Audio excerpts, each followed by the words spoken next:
Eto na naman po tayo at muli nating pakikinggan ang horror love story ni Jay at Mia.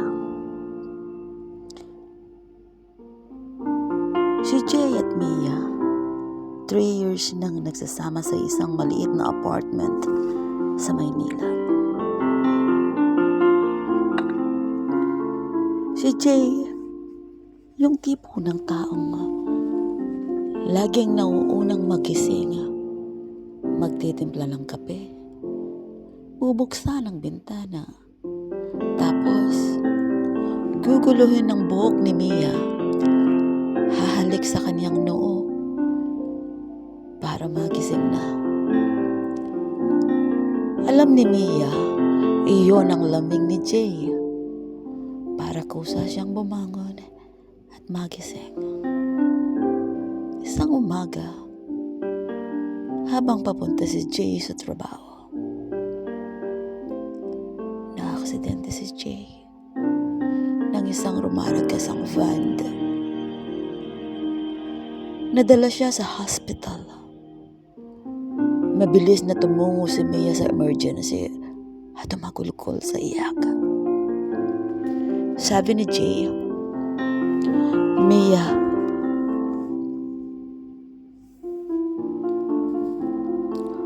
huwag kang mag-alala.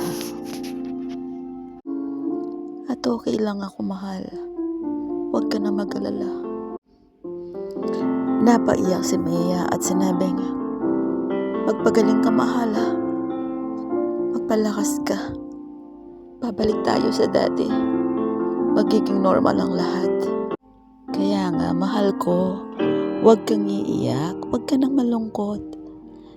Kahit anong mangyari, hindi kita iiwan. Lagi lang ako sa tabi mo. Huwag ka nang malungkot. Hindi ako aalis sa tabi mo." Sabay hinaplos ni Jay ang mukha ni Mia at pinunasan ang mga luhang pumapatak sa pisngi ni Mia. Ngunit sa kasamahang palad, bigla na lamang pinikit ni Jay ang kanyang mga mata. Ito ay naging napakasakit kay Mia. Hindi halos matanggap ni Mia ang pagkawala ni Jay.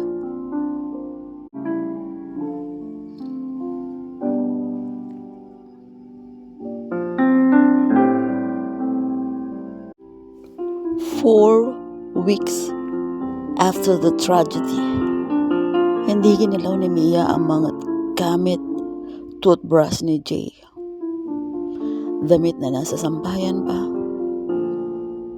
Kasi ang sabi niya, parang nandyan na rin naman siya. Di naman siya nawala. Pero ang totoo, ayaw matanggap sa isipan ni Mia na wala na si Jay. Alam niyang nariyan lang siya at magkasama pa sila. Iyon ang pilit na tinatanim sa kanyang isipan. First in the morning, nagigising si Mia ng 6:30 a.m. May mainit ng kape sa mesa. Yung timpla ni Jay. Matapang na timpla ng kape. Isang kutsara ng asukal. Tapos, yung bintana, lagi niyang sinasara bago matulog. Pero paggising niya, bukas na iyon.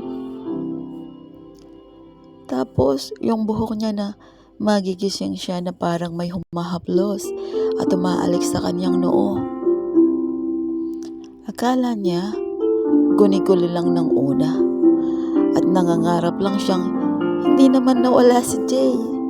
Hanggang sa isang gabi, narinig niya yung shower na bumubukas mag-isa at may kumakanta sa loob. Boses ni Jay. Yung off-key ng kanta nila. "Mia, nandito lang ako.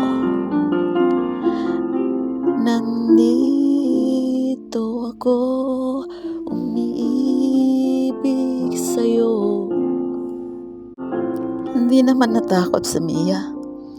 Sa totoo lang, Natuwa pa siya at kinilig ng bahagya. Miss na kita. Miss na kita, Jay. Bulong ni Mia sa pinto ng banyo. Huminto yung kanta. Dahan-dahang bumukas yung pinto. Walang tao. Pero basa yung sahig. May bakas ng paa. Papalapit sa kanya. Niyakap siya ng malamig na hangin. Amoy pa rin niya si Jay. Mula noon,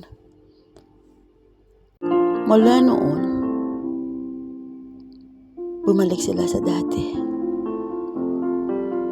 Kakausapin niya si Jay habang nagluluto. Sasagot yung kaldero na kusa na lang kakalampag. Matutulog siya. Mayayakap na malamig sa likod niya. Hindi na siya malungkot at nangungulila. Hanggang sa dumating ang kaibigan ni Mia para bisitahin siya. Pero napansin niya na may mali kay Mia. Kinumbinsi niyang umalis na sa apartment na iyon at hindi na maganda para sa kanya ang manatili pa doon. Mia, wika ng kaibigan ni Mia. You need to move on. Hindi ka na natutulog ng maayos. Look at yourself. Hindi na maganda ang itsura mo. Sumagot si Mia. No, we're okay and happy here. I'm really okay. Don't you worry about me. Alam mo ba, mahal na mahal pa rin ako ni Jay. Mahal na mahal pa rin niya ako. Nung sinabi niya yun, biglang namatay lahat ng ilaw. Pamagsak yung frame nilang dalawa. At sa salamin ng banyo, nakita ng kaibigan ni Mia ang reflection ni Jay. Si Mia lang ang nasa kwarto. Pero sa salamin, may nakayakap sa kanya mula sa likod. Lalaking maputla. Nakangiti ng sobrang lapad at nakabawa ng mga daliri nito sa balikat ni Mia. Masama ang titik sa kaibigan ni Mia na parang ayaw na siyang pakawalan kahit kailan. At si Mia nakangiti rin sa salamin. Hindi niya alam na nasasaktan na siya dahil tuluyan ng inangkin ng kaluluwa ni Jay ang kaisipan ni Mia.